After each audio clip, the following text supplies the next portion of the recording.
Part 3. My wife accused me of SA after I discovered her affair, then the truth came out and my lawyer had the perfect response that made her regret everything and now she's scrambling. After careful consideration and lengthy discussions with both my own therapist and Lisa, I crafted a response declining the meeting. While I acknowledged Sarah's efforts to improve herself, I explained that maintaining our distance was crucial for my own mental health and continued healing. Some bridges, once burned, should stay ash, not out of bitterness or revenge, but for the healthy boundaries they represent.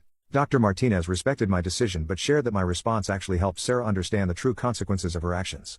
Apparently, she had been holding on to a fantasy that enough therapy and genuine remorse could somehow undo the past. My firm but non-antagonistic boundary helped her accept the permanence of certain choices.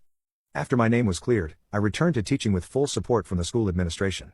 Within a year, I was nominated for Teacher of the Year, an honor that felt particularly meaningful because it represented complete professional rehabilitation. The same school community that had once whispered and doubted now celebrated not just my teaching abilities but my character. The selection committee specifically cited my grace under pressure and how I had turned a personal tragedy into a platform for helping others. The promotion to department head came with its own poetic justice. Part of my new role involves training other teachers on handling sensitive situations and false allegations. I've implemented protocols that protect both teachers and students, ensuring that accusations are taken seriously while also preserving due process and the presumption of innocence. It's a delicate balance, but one that my unique experience has prepared me to maintain. Lisa's pregnancy has brought an unexpected level of healing to both our families. Her parents, who initially struggled with the idea of her dating Sarah's ex-husband, have become our biggest supporters after seeing how we've helped each other heal and grow. My own parents, who felt guilty for initially believing some of Sarah's accusations, have thrown themselves into grandparent preparations with enthusiasm. Life has a funny way of bringing good things out of bad situations. To anyone reading this who's facing false allegations, stay strong, trust in the truth, and remember that your current situation is not your final destination. Looking back over these past 3 years, I'm struck by how life's darkest moments often lead to unexpected light. The same events that could have destroyed me instead gave me a stronger sense of purpose, a more genuine relationship, and the opportunity to help others navigate similar storms. I've learned that real strength isn't about never falling, it's about how you choose to get back up. My work with Truth Prevails has shown me that false allegations are tragically common, but so is the human capacity for resilience and growth. Every person we help reinforces my belief that standing for truth, while often difficult, is always worth it. The ripple effects of both lies and truth can last generations. I choose to create ripples of truth, hope, and healing. Lisa and I are expecting twins now, a boy and a girl. We've already decided to raise them with strong values about honesty and integrity, teaching them that character revealed under pressure is character that truly matters. While I would never choose to go through what I did, I'm grateful that my children will have parents who understand the true value of truth, loyalty, and genuine love. The impact of our story has reached beyond what I ever imagined possible. Publishers from several countries have contacted us about translating the book into different languages, recognizing that false allegations and their devastating consequences know no borders. We're working with translators to ensure the legal resources section is adapted for each country's specific laws and systems. The documentary project that's in development feels like another surreal chapter in this journey. When the production company first approached us, I was hesitant. The idea of reliving everything on camera seemed daunting. But Lisa helped me see it as another way to reach people who might need our help.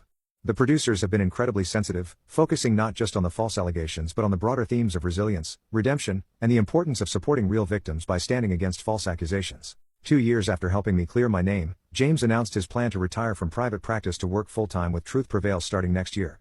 He's developing a comprehensive training program for lawyers handling false allegation cases, incorporating everything he learned from my case and dozens of others he's taken on since then.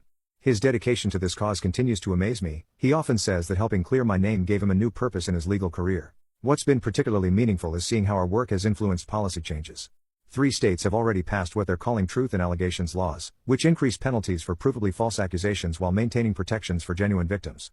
We've been invited to testify before state legislatures, sharing our story and the stories of others we've helped. The goal isn't to discourage real victims from coming forward, but to create a system that better serves justice for everyone. At our 3-year anniversary dinner last week, we received news that took us completely by surprise. Lisa's pregnancy checkup had revealed we're actually expecting triplets, not twins as initially thought. The third baby had been hiding behind their siblings in previous scans. It feels like a metaphor for life itself. Sometimes the biggest blessings come as complete surprises. We're alternating between excitement and panic, but mostly just feeling incredibly grateful. Our families have rallied around us in ways that heal old wounds. My parents, who still carry guilt about initially doubting me, have purchased the house next door to help with the babies. Lisa's parents are moving closer too. The support network we're building isn't just about practical help, it's about creating the kind of loving, truthful environment we want our children to grow up in. The support group has evolved into something beautiful too. What started as a handful of people sharing their pain has become a powerful community of survivors helping each other rebuild. We meet monthly, and the transformations I witness never cease to inspire me. People who first came to us broken and doubting themselves leave standing tall, ready to reclaim their lives and help others do the same. In the third year after everything happened, David reached out through his lawyer. After losing his job and marriage, he had completed rehabilitation programs for anger management and relationship addiction. While I appreciated his desire to make amends, I maintained the boundary of no direct contact. However, I did agree to let him make a substantial donation to Truth Prevail's legal defense fund, money that will help others fight false allegations. Sometimes, the best way to make amends is to help prevent others from suffering similar pain. As I write this final update, sitting in what will soon be our nursery, I'm struck by how life's greatest trials often lead to its greatest gifts. Lisa is napping in the next room, our triplets growing stronger every day. The wall beside me is covered with letters from people we've helped, each one a reminder that speaking truth, even when it's hard, creates ripples of hope that touch countless lives. To anyone reading this who's facing their own battle against false allegations, hold on to hope. The road ahead might seem impossible, but there are people ready to help you walk it. Document everything, trust in the truth, and remember that your darkest chapter might just be the beginning of your most powerful story.